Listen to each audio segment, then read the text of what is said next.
Hola, ¿cómo están chicos? Voy a hacer este video para que no quede ninguna duda acerca del cuestionario, porque yo sé que bueno, no tendremos clase por bastante tiempo, así que para que ustedes tengan idea del cuestionario explicado con detalle. Primero tenemos lo que sería el tema de diodos. En general es el tema diodo, ahora veremos el diodo rectificador. ¿Qué son los materiales semiconductores? Bueno, un material semiconductor es todo aquel material que puede actuar tanto como conductor, es decir, permite el paso de la corriente eléctrica, o como un aislante, es decir, que no permite el paso de la corriente eléctrica, es decir, impidiéndosela, como dice acá. Para que actúe como conductor o aislante, dependerá de varios factores, como ser la temperatura ambiente, por ejemplo. Es decir, cuando, ha- cuando se produzca una elevada temperatura sobre el material semiconductor, se vuelve más conductivo. Acá está. A mayor temperatura se vuelve más conductor. Cuanto más temperatura, más conductivo va a ser el material. Y cuanto menos temperatura, menos conductor. Ya se va a comportar como un aislante. En la naturaleza nos encontramos con varios materiales semiconductores, entre los cuales se destacan el silicio y el germanio. Estos son los dos materiales, hay otro más, pero estos son los dos materiales más usados para la producción de, de dispositivos electrónicos semiconductores. Bien, esta es la característica más importante, la temperatura ambiente. Ahora, ¿qué son los materiales semiconductores intrínsecos? Porque veremos que hay dos tipos de materiales. Los materiales, los materiales semiconductores intrínsecos son aquellos que están formados por un solo tipo de átomo. Por ejemplo, un material formado exclusivamente por átomos de germanio. Es decir, cuando uno agarra un material intrínseco, tenemos que saber que todos los átomos que forman a todo ese material tienen que ser compuestos de un mismo átomo, o sea, de una misma clase de átomos. Que puede ser, en este caso acá, el ejemplo es germanio. Pero puede haber un material intrínseco hecho de silicio también, es decir, todo un material formado de átomos de silicio. Los materiales extrínsecos, ¿qué son los materiales extrínsecos como dice acá? Bueno, los materiales extrínsecos son aquellos materiales que no están formados por un solo tipo de átomo. Es el resultado de introducir átomos de otros elementos con el fin de mejorar la conductividad. Es decir, acá la palabra importante, introducir átomos de otros elementos. Es decir, por ejemplo, si yo tengo un material de germanio hecho por muchos átomos de germanio, si yo llego a introducir otro átomo distinto al de germanio, por ejemplo, introduzco un átomo de boro, ya ese material no va a ser intrínseco porque no es puro. Yo al introducir otro átomo que no sea germanio, ya lo dejo de considerar un material puro, intrínseco. Y a eso lo llamamos extrínseco. Eh, Así que bueno, para que ustedes sepan, un material intrínseco es un material puro, hecho exclusivamente de un mismo átomo, y un material extrínseco es un material que no está formado de una sola clase de átomo, de un mismo átomo, sino hay otro átomo introducido, otro o más átomos introducidos ahí que no es, en este caso, el principal. Los materiales tipo P y tipo N. ¿Qué son los materiales tipo P y tipo N? Bueno, tipo P son semiconductores extrínsecos que tienen mayor cantidad de huecos, es decir, cargas positivas. Es decir, esto me olvidé de contarle, cuando yo introduzco acá, como hablamos en los materiales intrínsecos, cuando yo introduzco un átomo de otro elemento, yo introduzco, esa introducción se llama dopaje, es decir, estoy dopando, estoy agregando algo que no es lo que había, ¿está bien? Eh, en este caso, un semiconductor extrínseco que tiene mayor cantidad de huecos, lo llamamos material tipo P, como veremos acá. Es decir, yo al material que era puro, yo le agregué un tipo de átomo en el cual tiene menos electrones que que tenía al cual yo reemplacé. Eso me hace que en el total del material haya más huecos que electrones. Por eso decimos que es un material tipo P, porque hay mayor cantidad de huecos que de electrones, es decir, hay una mayor carga positiva que negativa. Y el material tipo N que vemos acá, tipo N, son semiconductores intrínsecos también, pero que tienen una mayor cantidad de electrones. es decir, cargas acá puse carga positiva, perdón, acá es carga negativa. Bueno, acá material tipo P, mayor cantidad de huecos. Es decir, como vemos acá, un material tipo N, como vemos acá, miren acá hay un rojito que es un electrón de exceso, acá hay otro electrón de exceso. Es decir, todo este material tiene mayor cantidad de electrones que de huecos.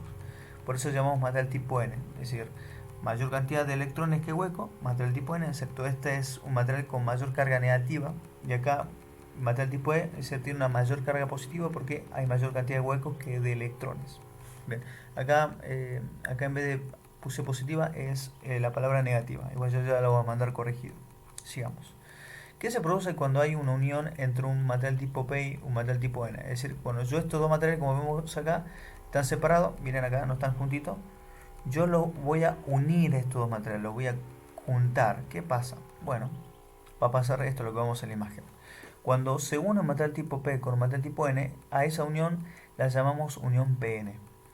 En el lugar de unión, acá en este lugar, se produce una combinación de electrones con huecos dando lugar a una barrera potencial o también llamada zona de deflexión. En este lugar que vemos acá se produce una barrera de potencial en el cual esa barrera de potencial impide el paso de todos los electrones al material tipo N. Es decir, cuando yo junto estos dos materiales, justo en esta zona de unión y a su alrededor se produce una combinación. Los electrones que estaban acá pasan a llenar a los huecos que estaban acá y así sucesivamente. Se produce una combinación. De forma tal que se produce una barrera potencial, es como una especie de pared en el cual impide que los electrones que siguen acá en el material tipo N, porque bueno, es el que es un material con mayor cantidad de electrones negativa, quieren irse a donde está acá la región P, donde hay más cantidad de huecos, carga positiva, quieren irse para el otro lado, pero justo se crea esto que se llama barrera de potencial y no pueden irse hacia el otro lado. Esto les impide ir hacia el otro lado. Bueno, esto es lo que sucede cuando se juntan un material tipo P y un material tipo N. ¿Está bien? Repito, esta zona se llama zona de deflexión o también llamada barrera de potencial. ¿Qué es un diodo? Bueno, un diodo es esto. Interiormente, un diodo es esto. Es la unión de un material tipo P y un material tipo N, donde se forma en su región de unión esto, una barrera de potencial. Un diodo es un componente electrónico de dos terminales que permite la circulación de la corriente eléctrica a través de un solo sentido. Permite la circulación de la corriente en un solo sentido. A través de él en un solo sentido. Bloqueando el paso de la corriente que circula en sentido contrario. Es decir, solamente me deja circular la corriente en un solo sentido y no en el sentido opuesto. ¿En qué sentido y en cuál no? Bueno, para eso hay que saber cuál es el símbolo y cómo se llaman las terminales. Bueno, este es el símbolo del diodo. Es una flechita con una liñita que vemos acá, un segmento que está acá, en el cual la terminal inicial se llama ánodo y la terminal que le prosigue y que le sigue se llama cátodo. El símbolo que vemos acá me indica cómo va a ser la circulación de la corriente. La circulación de la corriente va a circular de izquierda a derecha, como vemos acá. Y no va a dejar pasar la corriente que circula de derecha a izquierda. Es decir, solamente para de izquierda a derecha, únicamente el paso de la corriente. Este es el símbolo del diodo. Ustedes van a ver, como yo les mostré en clase, este es el diodo real, así es más o menos la estética. Y esta barrita que ven, este segmento pintado de gris o de negro también van a encontrar, es la referencia a esta liñita. Es decir, el diodo va a dejar circular, como vemos acá, de izquierda a derecha, porque bueno, la franjita, la liñita está justo acá. Bien. ¿Qué es la polarización directa? Porque hay dos tipos de polarización en un diodo. Polarización directa y polarización inversa. La polarización directa es cuando el ánodo está conectado a una tensión positiva. El ánodo está conectado a una tensión positiva y el cátodo está conectado a una tensión negativa. Esta tensión que se conecta tiene que ser mayor a 0,7 voltios. Primero que nada. Pero, para que sepan, tienen que conectarse acá, este el ánodo, a una tensión positiva y al cátodo una tensión negativa. Y esta tensión que yo pongo, en este caso en el ánodo del cátodo, tiene que ser mayor a 0,7 voltios. Si no es alimentada con más de 0,7 voltios, no está polarizada todavía directamente. Bien. Polarización inversa. La polarización inversa es cuando el ánodo este que está acá, está conectado a una tensión negativa. Y el cátodo cuando está a una tensión positiva. Es decir, al ánodo que necesito que se alimente positiva lo pongo en negativa. Y al cátodo que necesito que se ponga en positivo lo pongo en negativo. Eso es polarización inversa. Cuando yo pongo en polarización directa, con más de 0,7 voltios, el diodo se comporta como una llave cerrada, es decir, deja pasar la corriente en el sentido que indica el símbolo, es decir, es como una llave cerrada. Pero si yo lo polarizo en inversa, yo voy a tener, el diodo se va a comportar como una llave abierta, ¿está bien? No va a dejar, como una llave abierta, no va a dejar pasar la corriente en el sentido contrario al del símbolo, ¿está bien? A ver, el ánodo está conectado a una tensión negativa y el cátodo a una tensión positiva. Bien. Repito, el diodo se va a comportar como una llave cerrada, en el cual si se polariza en directa, con más de 0,7 voltios, ¿está bien? Y se va a comportar como una llave abierta cuando se polariza en inversa, es decir, el ánodo se alimenta en forma negativa y el cátodo en forma positiva. Vamos ahora a lo que sería el diodo Zener, que es el otro diodo. El diodo Zener es un tipo especial de diodo, No deja de ser un diodo, solamente que es un diodo especial, en el cual puede conducir la corriente en ambos sentidos. Ojo, puede conducir la corriente en ambos sentidos. Recuerda que el diodo común, el que acabamos de ver arriba, conocido como diodo rectificador, el que vimos recién era el conocido como diodo rectificador porque solamente deja pasar la corriente en un solo sentido. Ese es el único trabajo del diodo rectificador, no tiene otro trabajo. Ahora veremos que el Zener sí tiene otro trabajo más. Solo puede circular la corriente en un solo sentido, en el sentido que se indica el símbolo. Bueno, ahora veremos más del diodo Zener, que es lo que nos interesa. El símbolo del diodo Zener y cómo se llaman sus terminales es lo que vemos acá. Este es el símbolo del diodo Zener, distinto al otro que vimos. Solamente la distinción es acá el segmento en el cual acá tiene una inclinación tanto arriba como abajo. Y este es la figura, el diodo que van a encontrar ustedes cuando vayan a comprar. Es así, una varita negrita que es la indicación de esta parte. Y es cristalino, es de un color marrón y tal vez de otro color. Pero este es un diodo Zener. Bueno, ¿qué sucede si el diodo Zener se polariza en directa? Como polarizamos en directa, en este caso, a un diodo común. Bueno, en este caso, cuando nosotros polarizamos en directa a un diodo Zener, cuando se polariza en forma directa, es decir, se alimenta con tensión al ánodo en forma positiva y al cátodo en forma negativa, el diodo Zener actúa de la misma manera que un diodo común. Es decir, actúa de la misma manera. ¿Qué significa esto? Que se comporta como una llave cerrada y deja pasar la corriente en la cual indica el símbolo, es decir, de izquierda a derecha. Repito, si al diodo Zener yo lo polarizo en directa, el diodo Zener se va a comportar como un diodo común, es decir, que va a comportarse como una llave cerrada y va a dejar pasar la corriente de izquierda a derecha. A ver, de izquierda a derecha, es decir, como vemos acá, yo lo polarizo positivo acá y negativo acá, va a haber circulación de corriente de izquierda a derecha, va a haber corriente y de esa manera. ¿Estamos hasta ahí? Ahora, con polarización directa. Ahora, ¿qué pasa si yo lo polarizo en inversa al diodo Zener? ¿Qué pasa? ¿Qué es polarizar en inversa? Bueno, polarizar en inversa es poner una tensión negativa acá y una tensión positiva. Como vemos acá, tensión negativa al ánodo y una tensión positiva al cátodo. ¿Qué va a pasar? Pues no va a haber corriente. No va a haber corriente siempre y cuando pase lo siguiente. A ver, acá. Si el diodo Zener se polariza en inversa, es decir, tensión al ánodo en forma negativa y al cátodo en forma positiva, bueno, pueden pasar dos cosas. Si la tensión es menor que la del diodo Zener, no circulará corriente en la dirección contraria. Es decir, no va a circular corriente si la tensión que yo alimento acá es menor a la tensión del diodo Zener. Ahora voy a explicar bien esto. Si yo, por ejemplo, tengo un diodo Zener que tiene una tensión,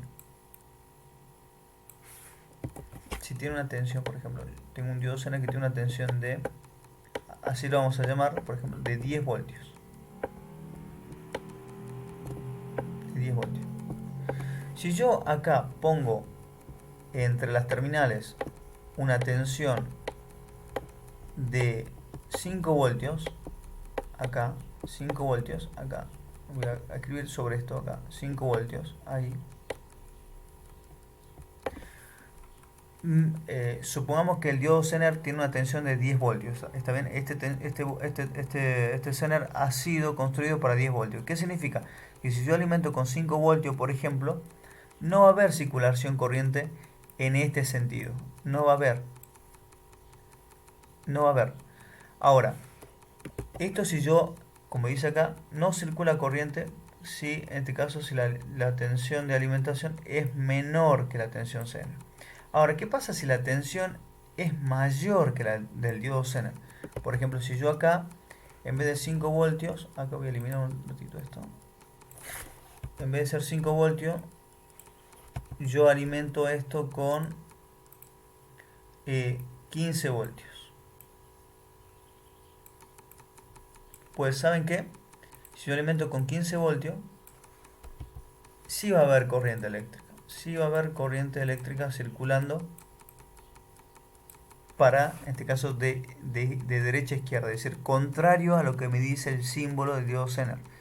Recuerden que yo dije en un primer comienzo que el diodo Zener puede circular corriente en ambos sentidos. Bueno, ¿cuándo va a circular corriente en el sentido contrario que me indica el símbolo? Bueno, cuando yo lo alimento con una tensión mayor a la que el diodo Zener ha sido fabricado, que es 10 voltios. Esto quería comentarles. Esto es la particular del diodo Zener. Es decir, el diodo Zener es un diodo más, solamente que si uno lo alimenta en forma inversa, con una tensión mayor a la tensión Zener, ahí sí deja pasar la corriente en sentido contrario. ¿Cuál es la aplicación más importante del diodo Zener? Bueno, la principal aplicación que se usa, para la cual se usa el diodo Zener, es como un estabilizador de tensión. Como vemos acá, estabiliza la tensión. Y ahora veremos por qué. Si se polariza en inversa, como vimos recién, con una tensión superior a la del Zener, el Zener solo va a consumir esa tensión. Y ahora lo vamos a ver, lo voy a explicar con más detalle acá, para que ustedes tengan esta referencia. A ver, si yo, por ejemplo, al diodo Zener, como vimos acá, yo lo alimento, pongamos que la tensión acá de la fuente es de 15 voltios, 15 voltios acá, 15 voltios, ahí, y el Zener, pongamos que la tensión del Zener es de 10 voltios, como venimos viendo, en el Zener acá va a caer solamente 10 voltios. Lo voy a dibujar mejor. La palabra 10 voltios va a ser 10 voltios acá. 10 voltios. Acá va a ser solamente 10 voltios. Y como yo estoy alimentando con 15 voltios y acá solamente el diodo Zener va a decir, no, yo solamente quiero los 10 voltios, bueno, los 5 voltios que faltan van a caer sobre, siempre se pone una resistencia de protección. Acá van a caer los 5 voltios para completar los 15 voltios. Es decir, los 15 voltios de alimentación van a caer 5 acá y 10 acá. Entonces, ¿para qué me sirve el diodo? Bueno, para estabilizar la tensión. Ahora, como el diodo Zener solamente va a consumir 10 voltios, por supuesto acá va a pasar una corriente en este sentido porque el diodo deja pasar corriente en el sentido inverso si se aplica una tensión mayor como estamos viendo acá. Esto va a ser la circulación de la corriente. Ahora, la tensión, el diodo Zener me permite estabilizar la tensión de forma tal de que ahora yo acá en estas terminales voy a tener siempre 10 voltios. Y yo acá puedo conectar algo, por ejemplo, supongamos que tengo, no sé, pongamos el caso de un celular que necesite 10 voltios de alimentación, cosa que no, porque el celular se alimenta con 5, pero pongamos el ejemplo que hay un celular que que necesite 10 voltios de alimentación o una tablet de 10 voltios de alimentación, bueno, yo con esto yo lo puedo alimentar a la tablet o a algo que necesite 10 voltios. Yo conectándolo acá, yo lo conecto acá positivo acá, negativo acá y yo tengo 10 voltios. Por eso el diodo Zener se utiliza para las fuentes, porque necesito yo tener una tensión fija, estable, y esto me permite estabilizar la tensión. Así que bueno, esta es la principal aplicación del diodo Zener.